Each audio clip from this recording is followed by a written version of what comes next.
for Sunday, September 27th, 2020. This is, oops, I did it again. Well, there's a little flash there. I'll be talking about the 39th President of the United States, Mr. Jimmy Carter, here in a few minutes. But this is the Pro and Con Show, and I am your host, Michael James Ott. And again, the purpose of the show, I'm sparking. I'm trying to encourage people. This is my little way. I hope over a course of time, some number of people, more and more people perhaps, will watch these videos and be re-energized or enthused for the first time in trying to be better citizens, to look at each other with some semblance of appreciation and hope and charity, and also to allow each other to learn from each other about the different walks in life that got us to our places on these major issues. And we'll find out, I guarantee you we will find out, that we have a lot of common ground if we would just take the time to talk to each other enough in a meaningful way to get there. And speaking of common ground, so today's show, I said earlier, is about Mr. Jimmy Carter. So he was the President of the United States. He was the 39th President of the United States back in the 70s. And, I've talked about him in past shows briefly, in that, during his term, I think historians generally think that he wasn't the greatest president in the world, because one of the big ones was the Iranian hostage crisis, which went on for, it was a year and a half or something during his administration. And I think a lot of people and historians generally say that he didn't handle it very well. Right, wrong, or indifferent, that's the kinds of, and there was a lot of economic issues like really high inflation rates and that kinds of things back in the day. But what I've also said about Mr. Carter, who is still alive, he's 95 years old, and last time I heard he was still teaching Sunday school at his church in Georgia. But one of the things about, he may be perceived, and I've said this before, he may be perceived as maybe not one of the greatest presidents, but certainly from the standpoint of humanity and service and, integrity and ethics and moral fiber and all those things, he stands head and shoulders around over so many of us. And as you might expect, there is this excellent short biography of Jimmy Carter that is at his website for his library. So the presidents, when they leave office, there was an act of Congress that granted them the ability to create a historical library for them. And so I'm just going to hit on a couple of things here. Basically, he's from Georgia,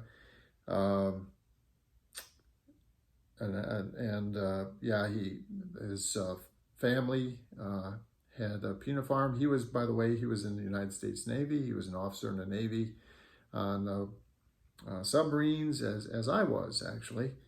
And then in the mid 1970s, he announced his candidacy for President of the United States. He had been governor in Georgia, and he won his party's nomination, and he was elected president on November 2nd, 1976. And he served as president from January 20th, 1977 until January 20th of 1981. And he was, I guess, best known, or had his greatest accomplishments, unfortunately, other than the Iran hostage crisis, but he had certainly strong foreign policy accomplishments, including some Panama Canal treaties, a bunch of things with peace in the Middle East, renegotiation of nuclear weapon treaties with the Soviet Union. He helped with the ongoing establishment of diplomatic relations with China. He championed human rights and so on. And then he has written 32 books, amazingly enough. Why Not the Best? A Government as Good as Its People. Negotiation, the Alternative to Hostility. The Blood of Abraham, Insights into the Middle East, and on and on and on. And then later on, so toward the end of his life here now, he's A Full Life, Reflections at 90. So he just put out a book about 5 years ago. Amazing. He's, like I say, he's done all kinds of renegotiation, things like that with, various peace efforts.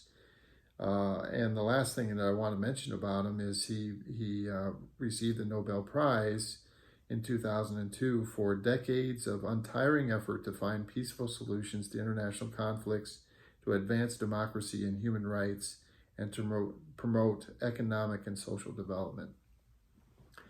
So this is Jimmy Carter. And why did I think of him? Why is the show about him? Well, I was, this is still the pandemic time frame, and so we're still kind of isolating a fair amount, and so there's a lot of, you spend some time watching some things that, I don't know, if we were better able to socialize or something, we might not watch them, or it might not have happened as soon as it did. But anyway, there was a documentary on Netflix, and it's called The Minimalists, I think, or something like that. Anyway, it talks about these people recognizing what I have said, I don't know how many hundreds of times now, that the definition of success basically that we have is wrong. The current definition being accumulation of wealth, influence, and power. They focused on just the materialism part of it, so the wealth and material part of it. And they recognized there's these two fellows pressed forward, were trying to establish a movement around people recognizing that the chase of things does not provide satisfaction. Okay, it doesn't. And that's what I keep talking about. That's the aspect of this redefining success, that chasing the almighty dollar so that you can buy fancier houses or bigger cars, or fill the drawers in your home full of little widgets and knickknacks and things like that. That it's not fulfilling. Okay, it doesn't sustain happiness.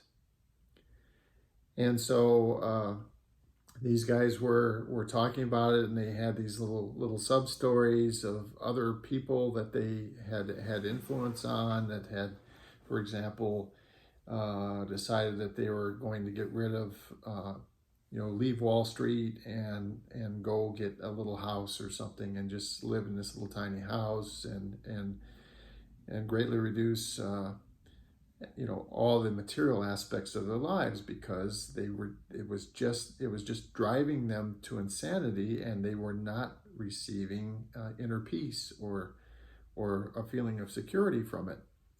And just one thing, these two gentlemen, they went on a 10-month tour. They had written this book, and they went on a 10-month tour around the country, speaking on radio shows and television shows and to local newspapers and on and on and on.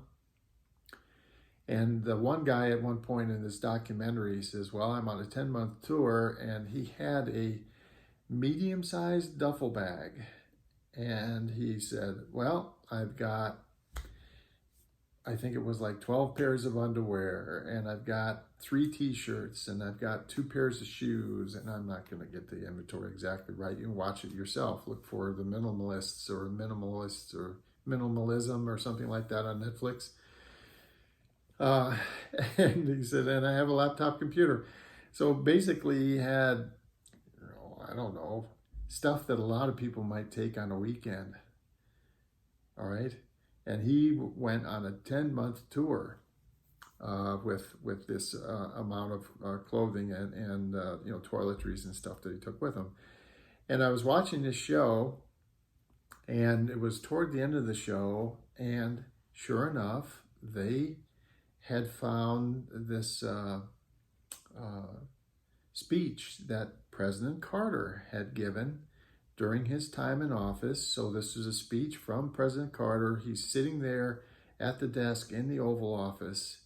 And at the time, I think there were lines at the gas stations and stuff. I think it was Arab oil embargo kind of things, and all kinds of stuff was going on. And Mr. Carter sat down and he spent, 5 or 10 minutes talking to the American people about the dangers of materialism and how we were headed in a wrong way as a nation because of our materialism and our warped vision on what really was important in our lives. And I had no idea. So back then I was like 10 or 14, 15 years old kind of thing. I had no idea. I had no idea that he'd ever made a speech like that. And I guess with all the things going on in the country and around the world at the time, I don't know how hard he really pressed to try to lead the American people down a new path. But he certainly did a great job speaking to it, at least for a 5-minute period on national television. And again, a spark, and a big one. And now it's, whatever it is, 50 years later, and it's time for us. It's clear now that we've had yet another 40, 50 years of history. It's clear now that we need to step back and take a look at this and say, you know what? This thing is right. We need to re-examine. This is why I do the show. We need to re-examine. I hear people talking about it all the time now. I hear not specifically this, but this. We need to re-examine. We need to change the way we're doing things.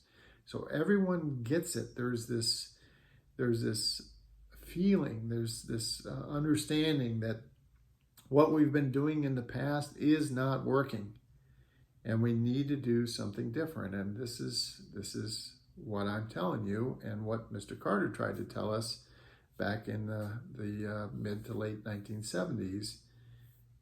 We need to reboot the way that we run our government and put our representatives in it, and the way we think of success in this country and as a species. We need to put behind us the old definition of success and adopt a new one, which is a definition around service to the planet and the other people on it. So thank you, Mr. Carter. 95 years and still going. What a great, great, great person. I only hope that I can scratch the surface of having the kind of positive influence on this world that Mr. Carter has had. And wherever he is right now at this moment, I hope he is healthy and happy and enjoying these moments in his life. And I hope that the rest of you take notice of what he's meant to this planet and start acting accordingly. So for the Pro and Con Show, my name is Michael James Ott, and until the next show, bye for now.